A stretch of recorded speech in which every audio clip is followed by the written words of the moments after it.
Friends strike ரெண்டாவது மீன்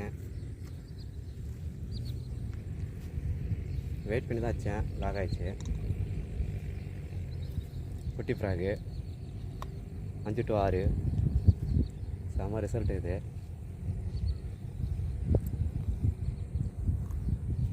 bolt frock பேர்.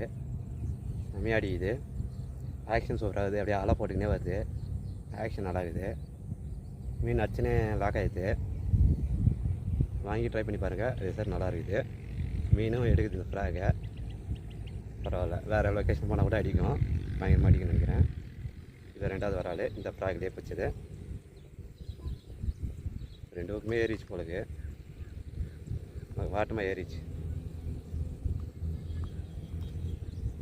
ரெண்டு பக்கமே ஏறிச்சு. போல்ட்டு ஃப்ராகு செம்ம ரிசல்ட்டு, நல்லாகுது, அடிக்குது. வாங்கி ட்ரை பண்ணுங்கள்.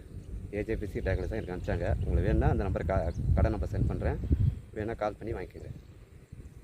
லைக் சப்ஸ்கிரைப் பண்ணுங்கள், ஷேர் பண்ணுங்கள், கமெண்ட் பண்ணுங்கள். Thank you bro.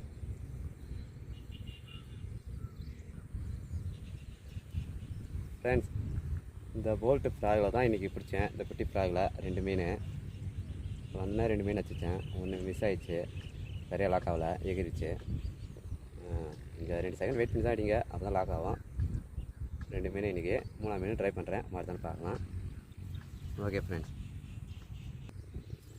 Friends, subscriber number call பண்ணாங்க. ஃப்ராகு மீன் எனக்கு ஃப்ராக் அடிக்குது, மீன் மட்டும் ஊக்கப் ஆக மாட்டேங்குது அப்படின்னு கேட்குறாங்க. என்னன்னா இதில் விஷயம்னா, நீங்கள் 10 கேஸ்ட் பண்ணுவீங்க. 10 கேஸ்ட் பண்ணும்போது ஃப்ராகில் ஊக்கு ஏறி இருக்கும். அது கொஞ்சம் செக் பண்ணுங்கள், அடிக்கடி போடும்போது செக் பண்ணி போடுங்க. ஏன்னா மீன் அடிச்சுன்னா அந்த ஃப்ராகில் தான் இருக்கும், அதனால் மீன் லாக் ஆகாது அவசியம். அது மட்டும் கொஞ்சம் பார்த்து செக் பண்ணி போடுங்க.